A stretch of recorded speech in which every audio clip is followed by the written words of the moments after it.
Excellent. Happy, healthy, beautiful day, guys. Eric Higgins here, holistic health coach and actor, calling out of Portugal.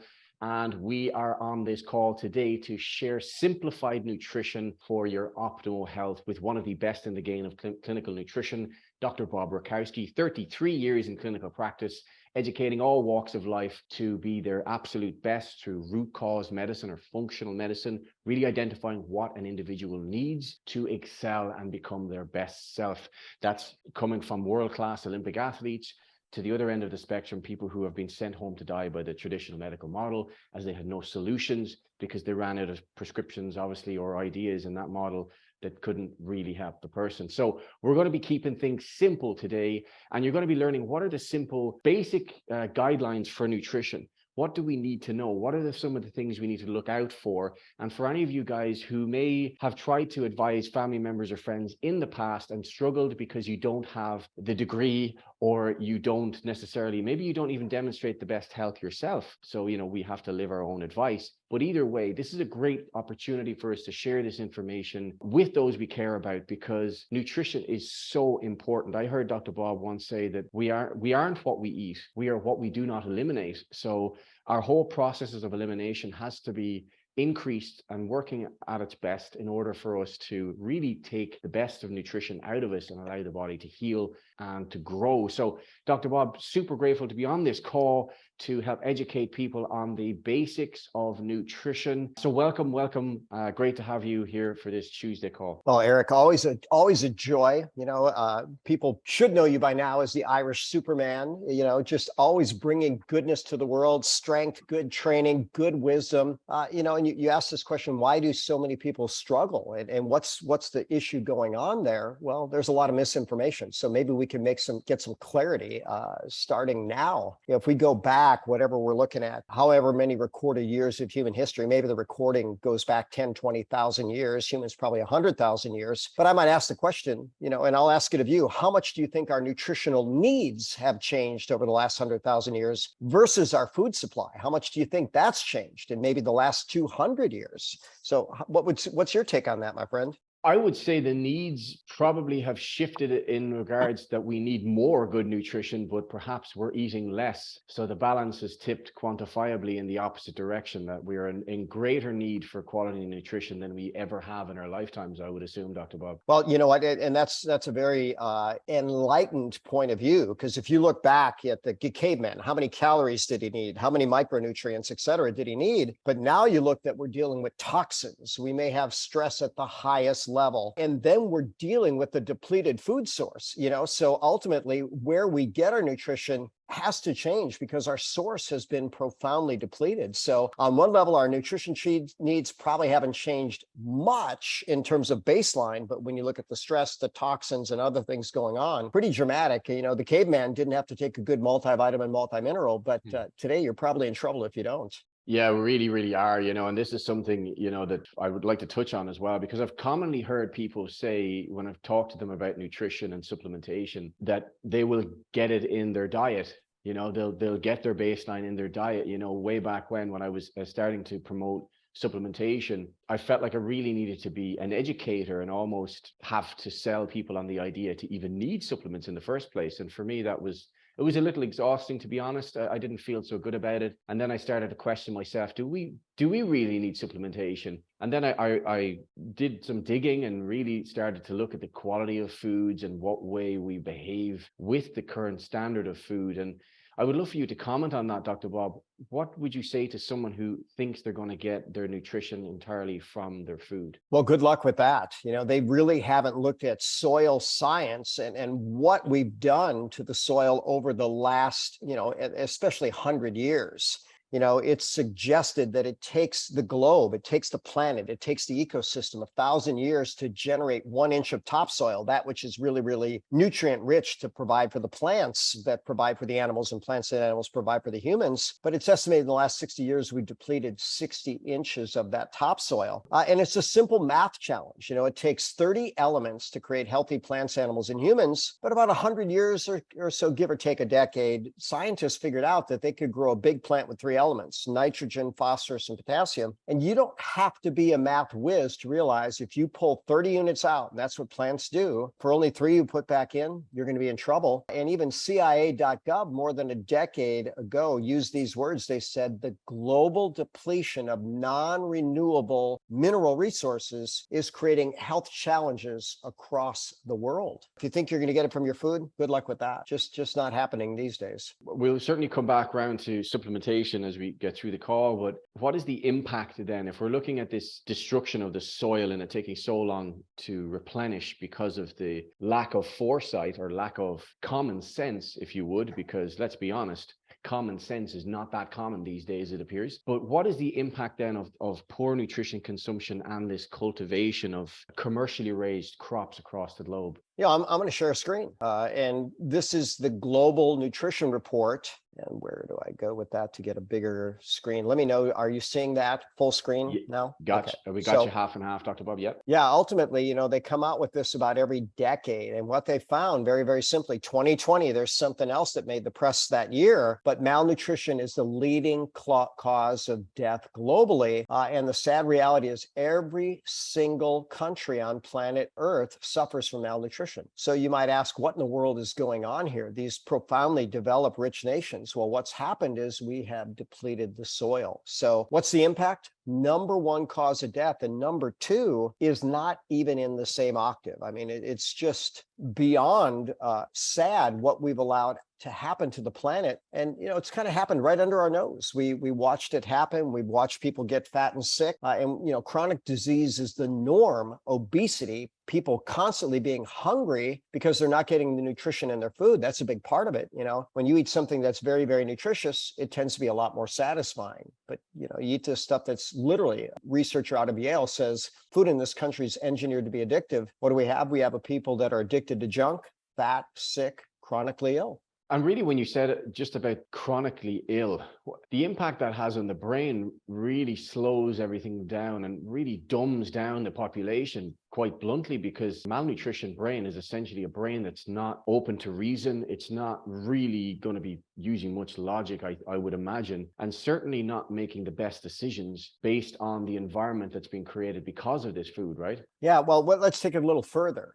So one, when we're malnourished, one of the things that happens when we become chronically ill is we become chronically inflamed. And it's very easy to verify that an inflamed brain is a depressed brain. And what happens when people are depressed? They tend to look for a quick fix rather than a long-term solution. And when your body's really struggling, this is not the time that you have your higher level thought process. You want to have good rest, good nutrition, good movement, good everything. And all those go downhill when you're malnourished. And then you're right, people will make poor decisions that tend to compound in the wrong direction. And we're seeing it. It's estimated that about 80 cents of every sick care dollar is spent on what medicine calls incurable chronic illnesses. So let's take it back a pace. And I would just love for you to share with the people on this call, what basic nutrition principles do you really go through with your clients to keep it as simple as possible so they get on the right path? Basics have expanded just because of the need, but I like to share a quote since you mentioned basics. One of my patients is a world champion Kung Fu artist who trains people that become national champions even before they get a black belt in his school. And he says, if I train my students, if you master the basics, you'll seldom need anything else. But the basics are going to be the fabulous 50, the vitamins, the minerals, the amino acids, the proteins, the carbohydrates, the fat, fiber, and water, in doses that actually make a difference to human health.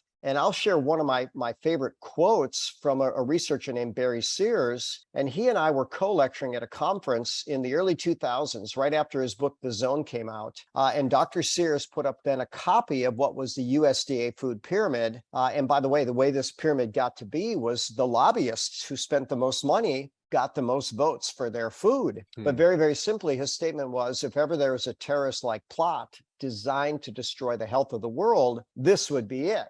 Now, I used to keep my basics very, very simple. It was, if God made it, it's okay. If man made it, stay away. And that's a paraphrasing of a quote from Jack LaLanne. But what I tell people, and now it's, again, a fairly long statement about how we're going to do this. And I'll share the screen so that people that want to really take it and own it for what it is, Eat real food, clean food, not too much, not too often, every color, every day, in a way that honors your physiology, your genetics, and your body goals, mostly plants. So Eric, we can expand on each of these, and it might be valuable to do that, because when you start looking at real food, Michael Pollan in his book, In Defense of Food, said, something strange started happening in the 70s and 80s. He said food started flying off the shelves of grocery stores and being replaced by food-like substances. It looked like food, it smelled like food, it even tasted like food. But when you looked at the label, it was mostly chemical. 35 ingredients on a loaf of bread, 5 of them belong there and 30 of them were chemicals. So real food, that's a good start. How about clean food? So not contaminated with herbicides, insecticides, fungicides, or genetically modified, because as one of my patients said, once it's genetically modified to grow toxins that,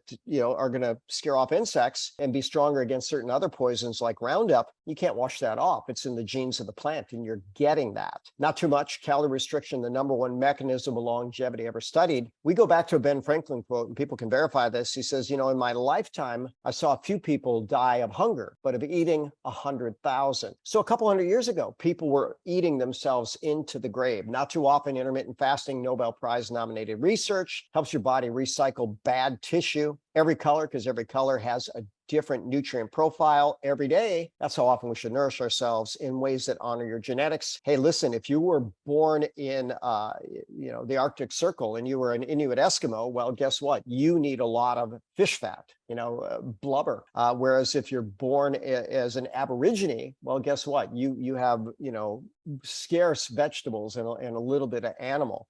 So honor your genetics, your physiology. So guess what? Feeding the Irish Superman is going to be very, very different than feeding someone who is a chess master, even though their brain needs a lot of good food too. Body goals, do you want to be super strong or do you want to lose some weight?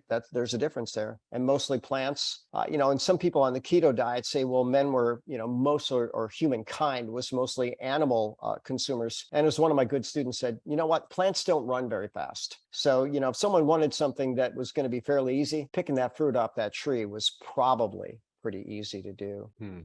I like that. And you know what? I have to ask this, even though I didn't mention it to you earlier in the questions, but since we're on the topic of nutrition, I have to ask this question. Isa reminded me of it earlier, but when it comes to anyone who cuts out animal produce entirely, let's say someone who's vegan or vegetarian, they really eliminate animal produce. What's your advice there? Because I know this is an area of controversy. Some people are very much hardcore that they will not eat animal produce for belief systems, which is totally fine. We understand that, especially with the lack of honor in the way a lot of animal produce is produced. And I completely disagree with that as well. But what does it come down to when it comes to the amino acid profile and the likes of iron and zinc in the body? What are people going to be lacking on a vegan diet, perhaps? Well, we're going to throw in another one too, and that would be B12. So you start B12, looking at, yes. at proteins. One of my best instructors in all of the health journey, the decorated Dr. Frank Ferraro, he would say, look, eat muscle to grow muscle. So keep in mind that, all this amazing tissue that we have, we grow it better when we support the profile that it's in. And, some of the Indians would even say, eat strong animals. I did a fire walk with an Indian chief years ago, and they would talk about hunting the buffalo, and they would honor the buffalo, and they would use every part of the buffalo. They said, if you eat a buffalo, you're probably going to be strong like a buffalo. If you eat a chicken, well, guess what? You're probably not going to have that good level. And we see that that's not going to be the most bioavailable protein. You mentioned iron and zinc, and iron especially. So plant available iron is not very good at making heme iron, making hemoglobin that human beings will have. And we ultimately need that to deliver oxygen and nutrients to the tissue and take away carbon dioxide and waste products as well. You mentioned zinc. Well, listen, our soil is profoundly zinc depleted, and our bodies tend to deplete zinc at a much, much, much higher level. And the reason is fairly clear. The body actually uses zinc for a lot of different things, but it makes something called metallothionein proteins. That is how we clear heavy metals. And, we have way too many heavy metals. The modern skeleton, 500 to 1,000 times the lead of pre-industrialized humans. Now I'm going to throw in B12. B12 is exclusively an animal product. You don't get it in vegetables. And if you don't get B12. It's an essential vitamin. The term vitamin literally comes from the term vital, life essential amines, because that's how the original compounds were discovered. You're going to die, and you're going to develop anemia and brain challenges and other things that you don't want. But very, very simply, interestingly enough, I'll share a story of Charles Poliquin, and he was a phenomenal trainer, and he trained you, he trained me, he trained many, and he and I co-lectured in several venues around the world for a number of years, and phenomenal guy. But he says, let's say that you have someone who's shipwrecked on an island, and the only thing that's available for them to eat is protein. Well, what happens when they get rescued in a year? Their diabetes went away, their high blood pressure went away, they're lean, they're strong, they're happy, they're balanced, they've been like they've never been before. And what if someone is on an island where there's only carbohydrates? They're dead. They're dead. What's the human requirement for carbohydrate? Exactly 0, because there are glucogenic amino acids, ketogenic amino acids. When you eat protein, you can make most of the fats you need, except omega-6, omega-3, and you can make all the sugars you need. So no need for carbohydrates. So again, you and I and the vegans have one thing in common. We are against animal cruelty. But would we think that the Indian was cruel, by allowing that buffalo to fill out its life mission, to go ahead and reproduce, to have a calf, to stomp the plains and add value and beauty to the world, and then at its end of its life, to feed the next generation, to recycle the goods back? I think that's a really good use of a life. And wouldn't we all be blessed to have a use like that? Absolutely. And guys, we're only encouraging you, if you are vegan or vegetarian, to be open to information that really serves you. I've had clients who are I would classify them as hardcore vegans. Within a few weeks, just switched it up, started to introduce fish, started to feel a whole lot better, and then they kind of just really saw a different way. So I think you have enough information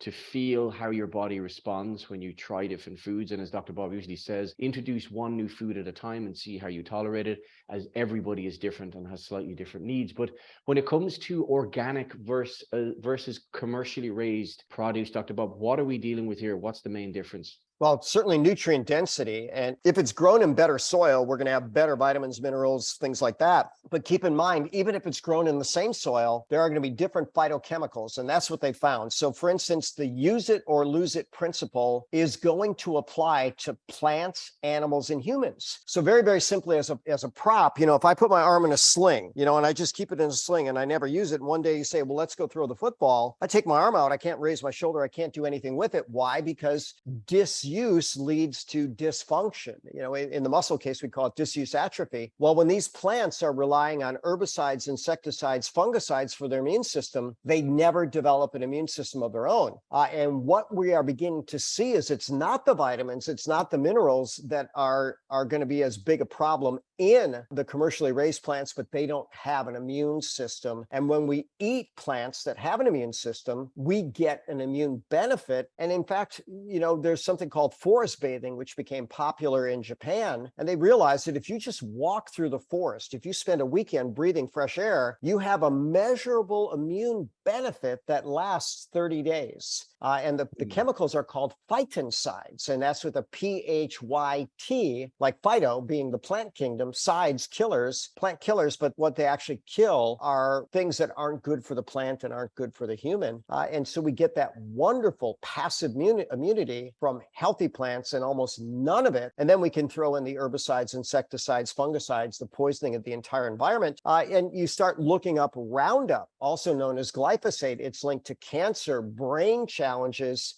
even including autism. People might want to look at that and do those PubMed searches and see, wow, I didn't realize this. By the way, PubMed.gov, you can validate what I'm saying, and you can, on every level. And I think it'd be good for people to learn to use that reference. Absolutely. It's still on shelves in Ireland. I've seen it on shelves here in Portugal. That stuff is toxic, guys. If you have that in your sheds or whatever it is, do some research on how to dispose of that. I wouldn't even just throw that in the rubbish as well. Just see how you would get rid of that in the best, most eco-friendly way. It is absolute nightmare in a can. So don't use it on your soil. Don't use it anywhere. And certainly don't support those companies that are giving that as a solution, because it's making the next generation sicker and sicker. So when it comes to supplementation, Dr. Bob, where do we start? What are we looking at? What do we need as a baseline? Well, I'm going to go back to sharing a screen now. And I had such a long lecture that I had about all this other good stuff. I created my own nutrition pyramid. Gosh, I must have gone past it, but I'll find it in about a moment. You'll find all this good stuff. But there it is, right? So after Barry Sears put up the USDA food pyramid, and he said, if ever there was a terrorist-like plot designed to destroy the health of the world, this would be it. And I came to realize, you know what? We need our own nutrition pyramid, not just food pyramid, but nutrition pyramid. I put the food at the base and use that basic guideline. If God made it, it's okay. If man made it, stay away. Superfoods, these are foods that have all the fabulous 50, all the vitamins, minerals, amino acids, proteins, carbohydrates, fat, fiber, and water, and other things that give them superpowers, which reishi, Ganoderma lucidum, top superfood consensus on the planet. Then we go to functional foods, things that are actually very nutrient dense, proven with a health benefit, could be inflammation, blood sugar regulation, detoxification, whatever. Within that is often built in a multivitamin, multimineral. Even the New England Journal of Medicine started saying, decades ago, eat right and take a multivitamin. Why? Because the evidence is there. With just that little intervention, you'll live better longer. Omega-3s, I love the resolvin form, probiotics, and then D3 used to be at the top. That was my original top when Barry Sears spoke and I created my pyramid. And then a few years later, they found out that K2 with D3 adds synergy to both. And some people had even said, K2 will be the next D3, just simply because there's plenty of research that shows, wow, every biologic process benefits from it. So, that would be our entire nutrition pyramid with supplementation. I love that. And it's something I always struggle with. And I think a lot of people struggle as well, is to a lot of people, that is a list. And, people do generally well if they get 3, 4, exceptional if they get 6. But what I found was so special about reishi, our top superfood we love to share and we're ambassadors for, is that it's infused in something that people want on a daily basis, so you don't have to think about it. So how impactful has reishi been as an addition, reishi-infused products been as an addition in your clinic, Dr. Bob? What kind of impact have you seen it make over the last 10 plus years?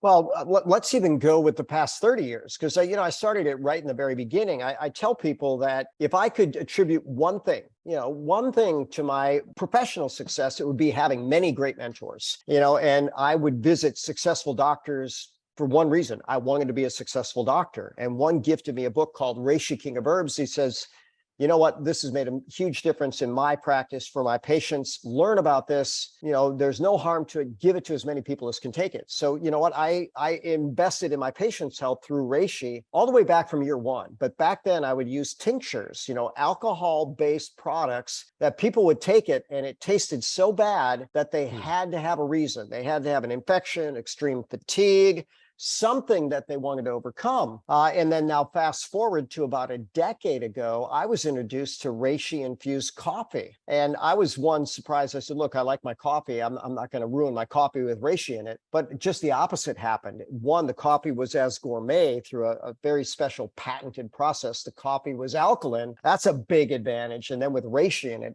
all the benefits of that superfood, of which there are over 3,000 published medical studies for nearly every health condition you could imagine. So what difference has it made? Well, the biggest thing I'll tell you is I don't care what category of patient I've seen, except for maybe one in 1,000. When you put people on a nutrition program, as soon as they've achieved whatever they wanted to achieve with that, they start cutting back. But when it comes to coffee or tea, guess what? People never need to be reminded. They never plan to quit. And when it's infused with reishi, every day they get all the fabulous 50 and the whole gamut of the 430 unique molecules that make reishi the king of herbs. So, it's been a life-enhancing game changer for everybody that's made the switch. And I do mean literally everybody. Yeah, and it's something that really resonated with me was the delivery system, almost like a stealthy addition to your health, something that's working in the background, helping you to up your game, up your healing process, up your immunity, and work on those things that need balancing in the body. And I'm just wondering if you could just expand really on why there's such a rise in adaptogenic mushrooms across the health community, like reishi, like cordyceps, like lion's mane, and a few others that's really becoming popular now. Well, it's popular because they work. That's just a simple fact. People are beginning to realize, wait a minute, what I have been doing has made me fat and sick and tired and chronically ill. And then people start looking, and people like Paul Stamets have been critical with that. His nickname's Mushroom Man. He's got a TED Talk entitled 6 Ways That Mushrooms Will Save the World. He was hired by the CIA to look at, okay, what happens if we have a bioterrorist attack? And you can Google that, mushrooms and bioterrorism. And quite simply, what they found out is doctors, even if there was an anthrax attack, that these mushrooms could help. If you start looking at things like HIV, which people think, oh my gosh, I certainly wouldn't want to have that virus, but reishi or Ganoderma actually blocks replication of HIV. Don't take my word for that. Type that into PubMed.gov and you'll find the study that shows that it does it by multiple mechanisms. So why are these getting popular? Why? Because people are saying, I don't want to be fat anymore. I don't want to be sick anymore. There's got to be a solution. And they found now this trial and error thing, when they go with man's pharmacy, they're finding a lot of challenges. When they go with God's pharmacy, it seems to be almost exclusive upside. What's the downside? Well, some of God's wonderful things don't taste as good as others, and they're not as readily available. And they might even be more expensive than the drug that you pay pennies for, like an over-the-counter aspirin. But with every dose, you nourish yourself, you alkalize yourself, you modulate the inflammatory process, you kill off chronic infection, as opposed to this other stuff, you get a temporary gain, but the downside is measurable.